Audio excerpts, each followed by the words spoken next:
foundation don kyautata rayuwa.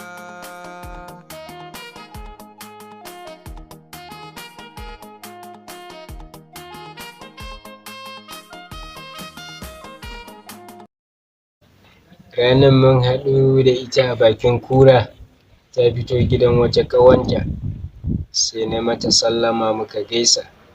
Na nemi ta bani adireshi, sai take ce min tana unguwan Bakaro. To muka tattauna, na kai zuwa 3 ina zuwa gidansu a Bakaro, amma bana wani samun haɗin kai a wurin yarinya, kuma ina yin ƙoƙari aƙalla ina sanar da ita Allah da manzon Allah da hadisin manzon Allah, amma muna fara hira sai kaga ta tashi ta sa earpiece a kunnenta, wai ana kiranta. Kai, wannan abu yana damuna gafata malam. Ko bacci nake yi sai in ga tana min gizo, ko makaranta na zo gafata malam, sai na zo zan yi rubutu a jikin allo sai in ga tana min fito min jikin allo, hannuna na rawa. Kaga bai kamata ana samun haka a wurin koyarwa ba. Ka gani? So saboda haka yaya za a yi a samu mafita kan wannan al'amari? Wani abu ne mai sauƙi kuma mai wahala. In muka ce yana da sauƙi, to wani abu ne wanda in ka dube shi a yanayi na shari'a da kuma rayuwa na yanzu din, to abu ne mai sauƙi. Ko muka kalle shi ta wani ɓangare sai mu ce abu ne mai wahala. Ka yi haƙuri Malam Saifullah, ban sani ba ko ainihin akwai, amma yaya yanayin ka je hiran, dole ka ce min dai ainihin wato tana ɗan sauraron ka dai, amma kuma dai ba ta baka kulawa. So hiran amma kana ɗan kawo mata maganganu masu ɗan sanyaya zuciya haka na ɗan soyayya, ko kuma dai yadda na san ka nan da usta, na san dai watakila kana da ɗan abokanai da za su ɗan baka shawari a kai. Yaya baka same su ba sun ɗan gwada maka yadda ake abubuwa ɗin ne ba? Sas kai da ka san Allah, ka san Alƙur'ani, ka san manzon Allah, ka san hadisan manzon Allah sallallahu alaihi wasallam, to me zai baka tsoro? Ainihin wato ya kamata ya zama ustazai da ainihin masu addini a fi ganin soyayya a tare da cikin lamuransu na auratayya da sauransu. Saboda ko ba komai ka karanta yadda manzon Allah sallallahu alaihi wasallam ya rayu, ka karanta yadda sahabbansa suka rayu, da tabi'ai da magabata da kuma wanda muke rayuwa da su. Zo sa sabin watakila ya baka mamaki, ko ka ji a ce mamijin hajiya ba mun ga gani. Yanzu na je gida har shara na kai wa iyalina, da mata wanke-wanke da daka mata kaya. Sannan kuma ɗan wasu abubuwa na yau da gobe to za a ɗan haddace su, saboda ainihin wato da wannan ne za a samu shauƙi ɗin da ake nema. Ka je wajen yarinya, aƙalla tana zuwa Islamiyya. Na san dai Alhaji Kabiru akwai yaransa wanda da yawa suna tare da ni. Muna wannan Hafiz ma yakan zo, ai abokin ku duka na san kuna zuwa akwai Islamiyya da muke karatu da ku. So aƙalla su ma suna da addini, sun san rayuwa, kuma yarinya 'yar zamani ta waye ta yi karatu. Kawayenta wannan ta ce mata ta saurayinta yana kaza, to kai ustaz ba wai an hana ka kai wannan, amma aƙalla yanzu da ka zo ka zage ka yi bayani ne malam. Ka cire asuwaki ijiye shi gefe, ka zauna ka yi bayani. In ba ka yi bayani ba za a fahimce ka ba. Kai ga wani ya zo ɗan banza da shi, ya zo da wani ga wando a safi da kowa ya zo ya ɗauke ta kai an barka. Yanzu ka ce tana ma gizo. Wataƙila baccin nan ma an ka je sai ka yi ta ganin tana zuwa ba, ko ba haka ba? So ainihin abin da muke so mu koyar shi ne ita sunna a koda yaushe tana tafiya da shari'a kuma yana tafiya da zamani da rayuwa. Ita shi musulunci ya zama kammalalle a kan komai. Da haka aƙalla yanzu misali kare haƙuri ustaz, ka ga yanayin da ka shigo din, kalli yanayin riga nan ya yage, aƙalla ya kamata a ce ka ga kaɗan saurayi kyakkyawan yaro, duk yadda ta ganka ne dole ne ta kyasa, to amma kuma yana buƙatar kwalliya. Ita mace 'yar ado ce, 'yar kwalliya ce, kuma tana son abin da in ta shiga cikin kawai tana alfahari da fariya cewa ita ainihin ta samu wani celebrity. Ka gane ai. Da haka an koma gida a tsaftace jiki, sa kaya masu kyau, a yi kwalliya, a je wajenta a zauna. Aka je kuma wasu lokutan har irin ɗan kalamomin soyayya nan na zamani da ake yi, ainihin son ki ya kama zuciyata, nakan ji wani muradi da wani ƙaunar son kasancewa da ke, kallon ki kaɗai ne yake magance min damuwata, idan ba ki ba sai rijiya, duk da ba faɗa rijiyar na kai amma dai wasu kalmomi ne wanda ainihin aka faɗa zai sanyaya wa mace rai a ainihin bukatar ta kasance da yani ka samu kaya tsaf ka dan samu kananan kayan ka masu kyau ka sa ka je wajen ta hira, ka dan samu jamfa ka sa hula ka tafi tsaf da kai, ka dan samu turaren nan ka fesa. An gane ai ko? So haka ake rayuwa. Shi ustaz ya zama yana tafiya da rayuwa zamani, kar ya zama kullum kana bi da kanka ma, ka gane ai. To haka ake so.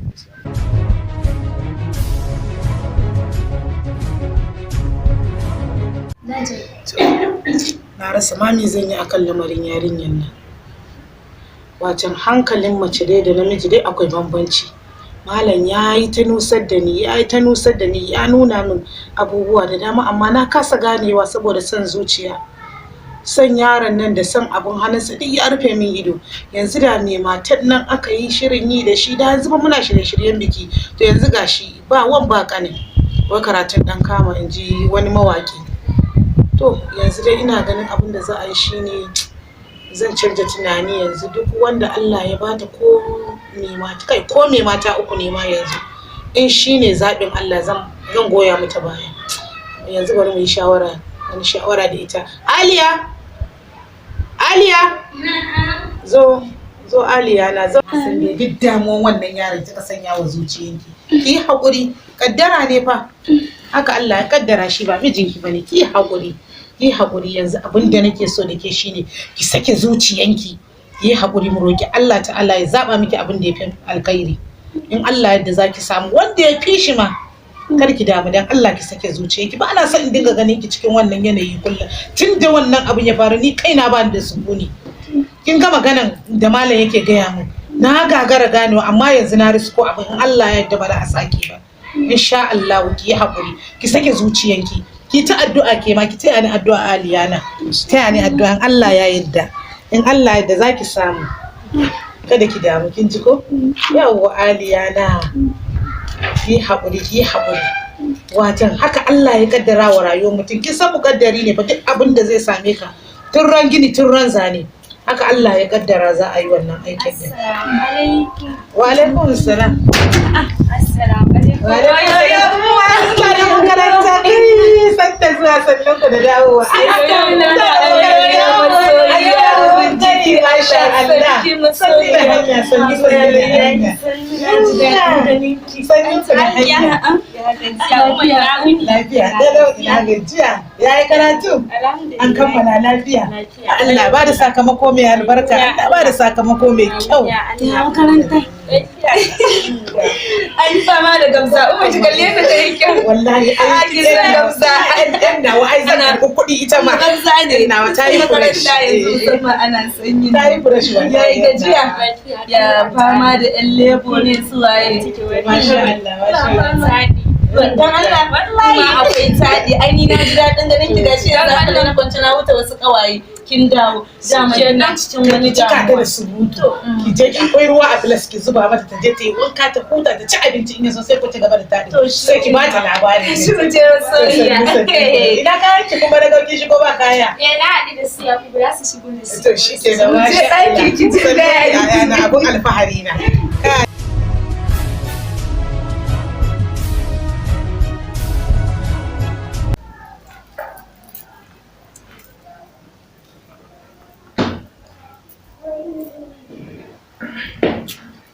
Amsa. Yanzu ba abin da ta bayan suna. Sannan mu. Kullum na ganki, na kalle ne ke ƙara wani haske da wani walwale. Yau dai shekarar mu biyu da auren na, amma kullum sai ƙara wani haske ke da wani kyau. Bari dai na tuna waƙan nan na da muke lokacin saurayi da budurwa. Zainabu abu mai tambayan suna. Ya haƙuri Zainab da tausayi Zainab. Ta iya zama da mutane. Zainabu abu nawa. Zainabu abu tawa. Yau kuma da me aka shirya mana? Yalla bai habibi na. Allah. Habibi na mai murmushi yanke bakin ciki. An gona wani kadai. Ninki garin albarka. Ninki garin bayin Allah wanda suka haifo min kyan mijina. Salihi. Ninki garin dan yaya. Kwari ba ruwa da ruwa da ya ci duniya. Na Zainabu Abu ba gaba da gaba ba. Allahu akbar. Ko ta baya sai an shirya. An gona Zainabu Abu. Sai ni na Zainabu Abu ba gaba da gaba ba. Ko ta bayan sai an shirya. Sai ni murocin kan dutse wallahi ban fito ba sai da na shirya. Sai ni malmala a hauna na zame ni kuwa ni na zauna daidai na Zainabu Abu. Wai ina matan namu ne kan. Na duba kicin ban ga abinci ba, na yi waye. Ah, Kin san ke kina zaune a nan gurin ana waje abincin mutum ba Yusuf wani irin rayuwa ne haka? Ku ba sallama ba komai ka shigo gida kawai ba wannan haka ake rayuwa? Me kake wani irin abu ne haka dan Allah da Annabi? Ya kamata ka yi sallama ka zama baligi ka girma kawai ka shigo mutane gida ba wani wannan daki haka ake yi? wallahi ka faɗi a ka takura mu abadan girman Allah abadan Allah gawaran saboda babu mu ya mutu shi kenan zo zauna abadan wannan to ka gyara hulan mana wannan irin sa hula ko irin gayun nan ko a'a ban ce ka rufe fuska ba goma na san dai ka san kaf cikin duniyar nan ba wanda yake son ka sama da ni tun bayan rasuwar mahaifin ya zama duk wani ɗawainiyar ka da komai da komai ne da shi kana ganin dan so ga abin da zai halakar da ni ko ya halakar da kai kyali ga kanwar ka Fatima wannan iyali na ne Zainab ni kuma wanka ne da ni da Fatima uwar mu da yau mu da kai ita kuma Zainab mata ta ce Fatima muharramar ta ce ba laifi ba ne don ta ganka a kowane kamanni ko ka ganta shi ma kamannin yadda musulunci ya kayyade ni amma ita mata na kai ƙanina ne akwai aure a tsakanin ku da ita so bai halatta ya zama ka shigo gida kai tsaye ba yadda musulunci ya gwada mana shine ka yi sallama da farko kenan yayin da ka shigo ka yi sallama in ka yi sallama aka baka izini so samu ma ya kai 1 2 3 a baka izini yanzu amma ka shigo ka tarar da mu muna dan magana ba da Allah ya sa ina motsa jiki bane ba ina motsa jiki ina cikin dan jogin haka nan motsa jiki to ita banda Allah ya sa ka gama sallah da ka zo ka same ta ba hijabi ka haramci ka jefa ni Allah ta'ala manzo Allah sallallahu alaihi wasallam ya ce imanin ɗayan ku ba zai cika ba har ya so ma dan wasu abin da so kansa ni kai dan uwana ne ina son ka ina son mu shiga aljanna tare dan haka dole in so ma kaina abin da nake so maka sannan Allah ta'ala ya ce ya ibadiyya bismillahir rahmanir rahim ya ibadiyal ladzina asrafu ala anfusihim la taqnatu min rahmatillah ko asrafu ala anfusihim sannan wani ba wannan nake so in kawo ba afwan cewa wannan ayar da take cewa ya ku wadanda kuka yi imani ku kare ku anfusakum wa ahlikum naran wa quduha an-nas wal hijara alaiha mala'ikatun gilazun shidadun la ya'suna Allah ma amara wa yaf'aluna ma yu'marun wato Allah yana magana akan cewa ya ku waɗanda kuka imani ku tseratar da kawukanku da iyalanku daga wutan jahannama ita wannan wutan suwaye masu makamashinta Allah ya ce mutane ne da duwatsu sannan akwai wasu masu tsaro na mala'iku gilazun shidadun manya-manya marasa tsoro ba sa tsoron kowa sai Allah ta'ala ya kamata komai da yi muna yi ne wannan yanzu misali inda kanwan mata na Zainab ta zo ta Hajara kenan to ita ma haramun ne na ganta ba hijabi amma haka inda al'ada ya sakir mana ne wai kawai wasan kanin miji ka zo kana matarka ina kai ka aura min ita ha shi wata magana to dan yi murmushi ne yawo ka wuce yanzu ko to da Allah a kiyaye kai kuma kullun da Allah ke ma ki yi kokari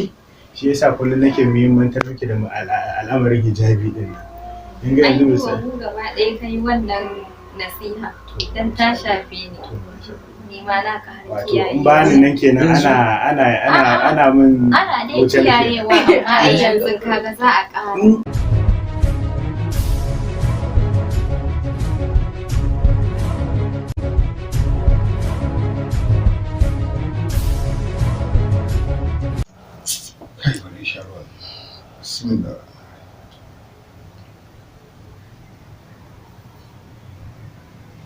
To, Sannu.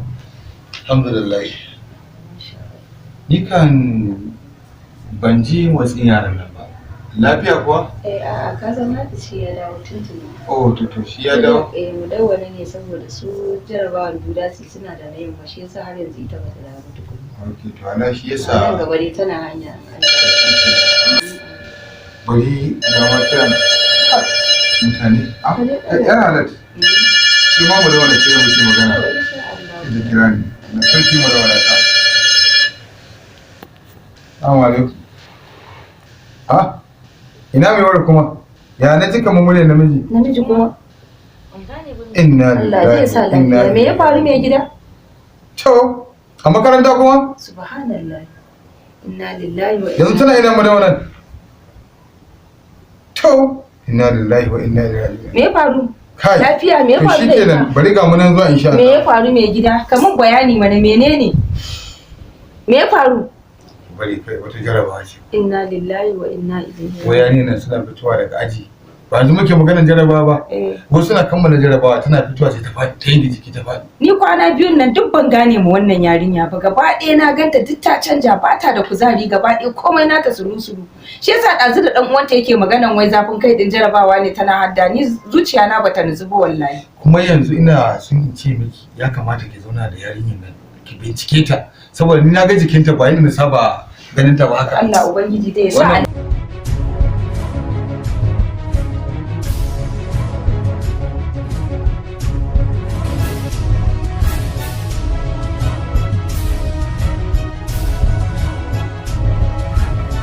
Tina, wai ni kan me sirri ne? Wannan jiki da ake ji a garin nan ko in ce a ƙasar nan, amma ki ga yana kullum bulbul yake yi. Dan wani fresh yake yi, sai kamata ba ki lura da haka ba. Shi ne ai nima abin na Me sirri?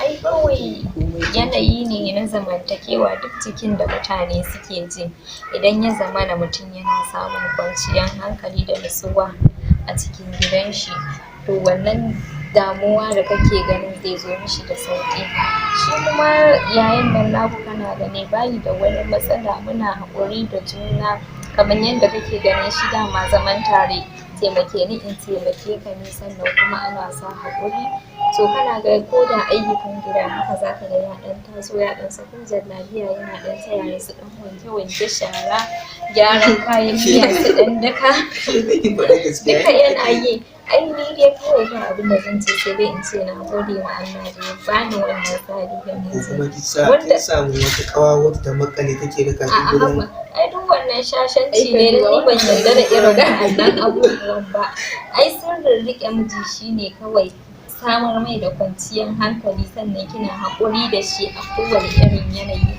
sai ka kalli abubuwa in ya hauke ki sauko kada ki dinga yawan nuna ɓacin rai akan abubuwan da yake miki ko da ba ki san abu in shi yana so to ke yake ajiyar ra'ayinki ki ɗauki nashi to sai ka kalli irin haka ana zaune lafiya ka ga miji yana jin daɗin mata har yana jin tsoron ma ya je ya ɗauko wata ya kawo ta kar ta lalata mai tarbiyyanta cikin gida.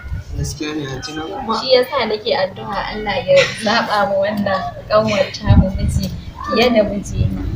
Ke ba ki zama mata ba. A'a, Shi kenan, duk tunda kin da riga na kin ce ce ma Allah. ba yanzu zan aurar da ita ba amma idan dai nagari ya zo nagari ya fi mutum nan na wato zan sallama kawai a aurar da ita ni ma na huta. Kenan. Yayi. Kai ma dai. Kuma fa. A'a, Laki.